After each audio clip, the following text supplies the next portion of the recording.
We are fortunate to begin the day with a keynote speaker that understands leadership during transition, not only as theory, but actual living experience. And he is no stranger to the lectern. I have to read this, so let me see what. This is really very special. Hey, Barbara. He's been a member of this organization for not as long as me. I taught him everything he knows. During that time, he has served in multiple clubs and held every single club officer. Well, I taught him that. He's a dedicated leader who understands the engine of a club from the inside out. His commitment hasn't stopped at the club level either. And as he stepped up to serve in district leadership multiple times, helping to guide the very frame of the organization he's here to speak about today. His dedication to communication isn't just a hobby, it's a competitive edge.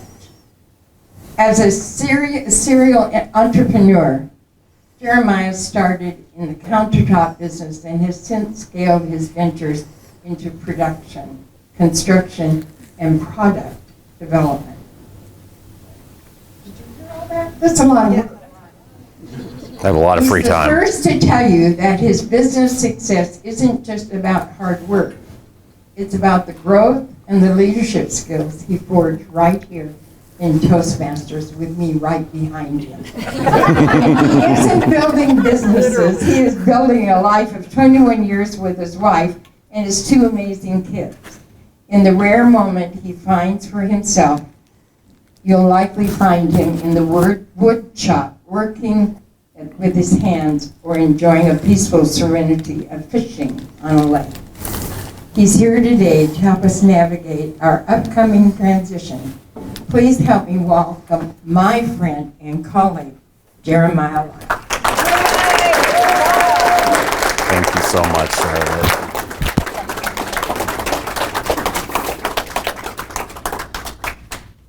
Thank you so much, Charlotte. Thank you so much, fellow Toastmasters. I started thinking as I was preparing for this, and it took me back. It took me back to about 15 years ago. I remember I was driving a Mitsubishi Mirage and I pulled into the parking lot of Braswell's. Nervous, not sure what I was going to do. As I walked in, I could kind of smell the room because it's a retirement community, old people's home. It has a smell to it. We all know that smell. And I went up the elevator. And as I go down the hallway, I walk into a room. As I walked into the room, I could smell the coffee going in the back of the room. I could see desserts and snacks all along the counters. Just at the tables, I saw people I'd never met before. I saw Grace Lefevre-Bassard, Susan Nelson, Jack Nelson, Polly Flommer. And I walked into my very first Toastmasters meeting that day. You see, 2 weeks before then, I happened to open up the newspaper and I saw Toastmasters. Never heard of it. I like public speaking.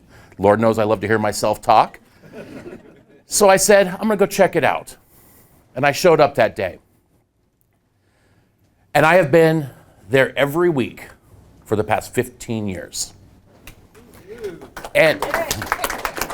But I tell you that story because in those 15 years, the club's changed. Unfortunately, we've lost Grace. We lost Susan just before COVID. We lost Jack just a couple of years ago. Polly's moved off. But something hasn't changed. I still show up at 6:30 every morning. Now we meet at Molino's Coffee, and as you go in, you can still smell the coffee. You can see them making the desserts. I go into the back room, and all of a sudden, I'm taken back again to 15 years ago. You see, because this is what I get to see now. This is my club. This is where, for me, Toastmasters happens. We have our officers, we have our ribbons that we still hand out every week. We get together, we talk, we laugh, we joke. At times, we've seen people cry. I try not to laugh at them. But we've shared emotional moments. We've shared lifetime achievements. But more importantly, we've shared ourselves. Ultimately, we're family. Just as District 12 is, as our district director has said multiple times.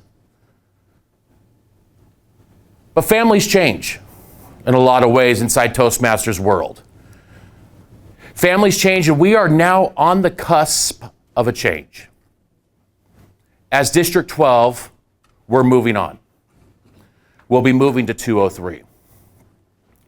And so there's going to be some changes that are going to happen, and it's natural to have questions. We're going to have questions like how well contests work. We're going to have questions like who's going to be our new leaders? Do we know them? Does our voice really matter? And it's important to be able to understand that change happens. And these questions are normal. These questions are normal because, and really, we're afraid of change. Change is all of a sudden what's going to be different. Whenever we show up to TLIs, what's going to be different? Where's our contest going to be at? What's the new direction? But before we talk some more about change, I want you to think for a second about your club. I want you to think for a second about your club as this photo. We've all seen this photo, right? We're familiar with it. The photo on the left that you see is my club's history photo. The frame is wood, kind of old, aged. It's something you'd expect to see at your grandparents' house, maybe inside Braswell's. The photo on the right is kind of sleek, new, kind of cool looking. But what's in the center? The same picture, right? The same picture is in the center.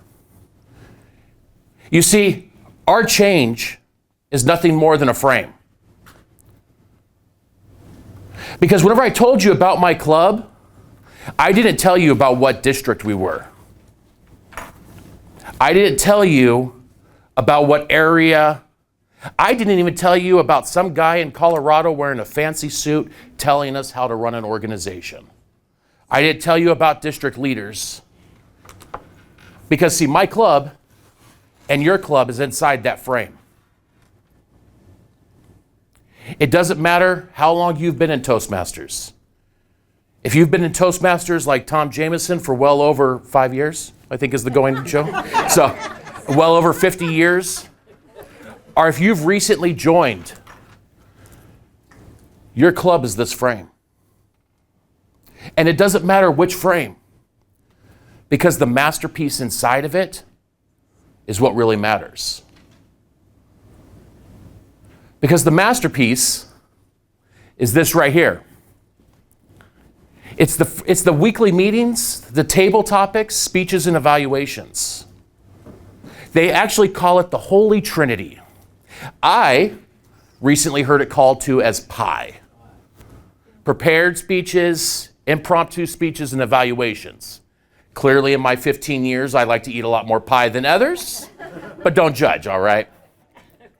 But that is what makes that masterpiece. That is what makes that photo.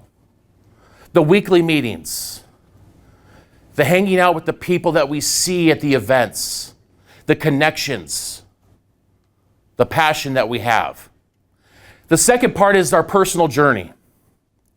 Each of us joined for a reason. I joined because public speaking was a hobby. Some of us joined for improvement. Some of us joined just because we needed to get out of a house. Some of us, our wives sent us out of the house, or our husbands sent us out of the house. But whatever the reason is, we joined for something. And the third part, and to me the most important part, is the combined purpose. Together, we support each other. We support each other by growth, by feedback, by challenging at times. But ultimately, we're all in this together. Now, there's going to be some anxieties in life. There's going to be some anxieties during this change. It's going to be the loss of our identity. We lose what we know as District 12.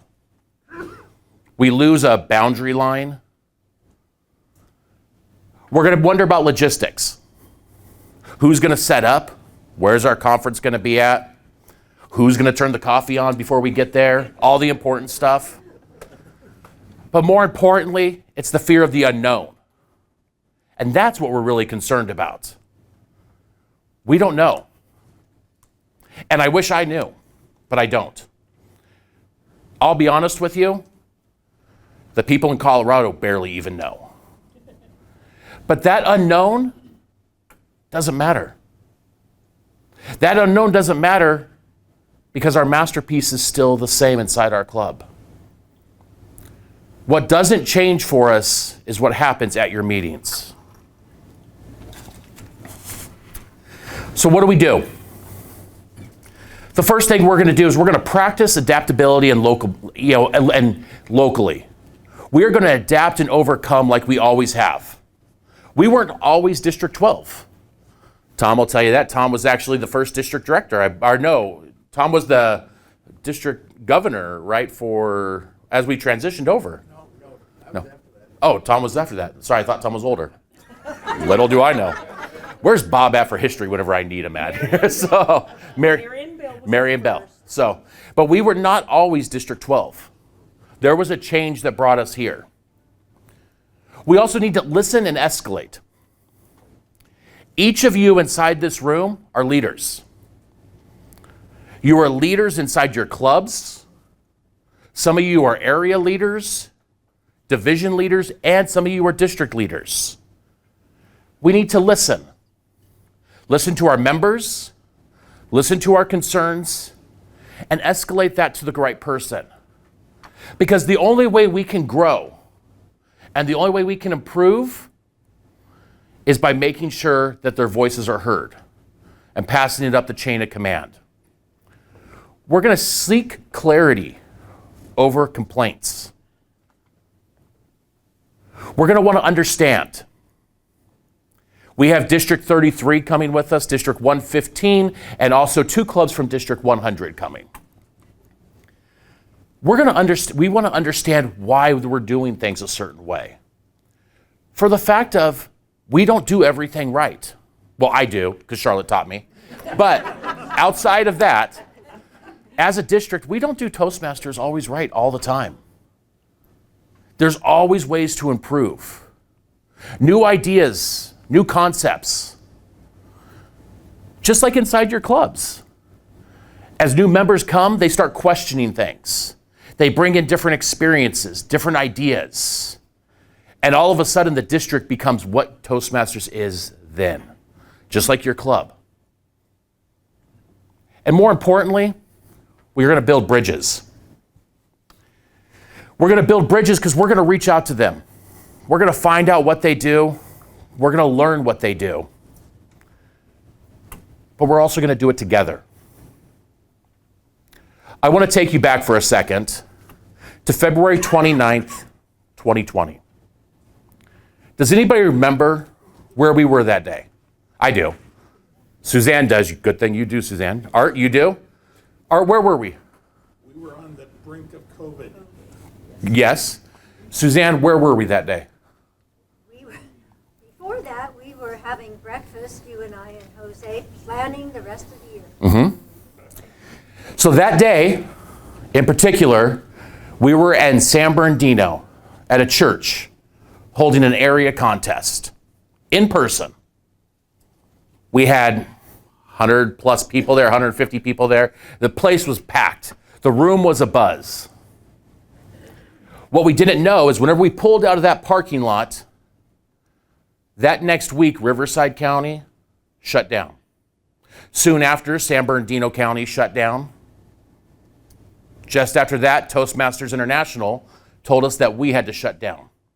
Our club meetings closed, our locations, everything we knew stopped. What did we do? Did we stop? No. What did we do? Got on Zoom. We traveled the world. We sat in front of our computers and we met with our members.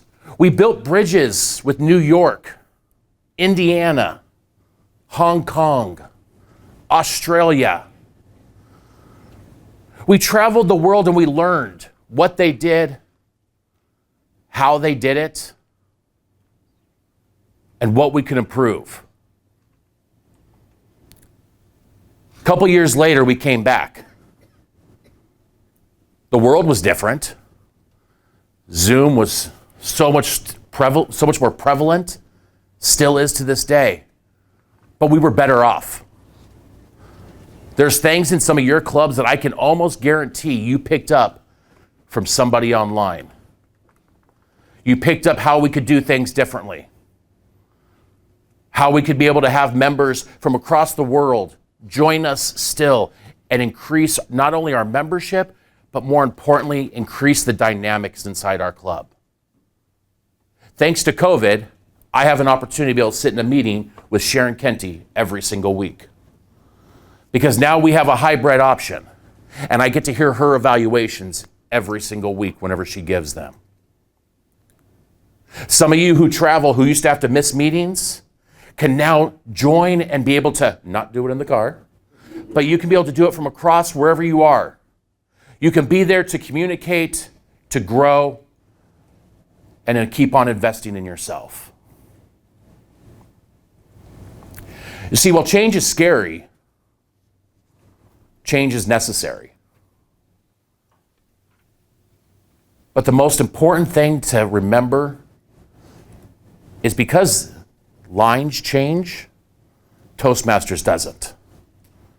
Your members don't. Your connections don't. Your friendships don't. Those same tears and laughter that you have right now, they're going to be the same ones that'll be there on July 1st. The person giving you that evaluation is still going to be there. But also your growth is going to be there. Too often, a lot of times, we like to ask our district leaders, what are you going to do for my club? We've all heard that, right? Well, I'm going to let you know a little secret right now. District leaders can do nothing for your club.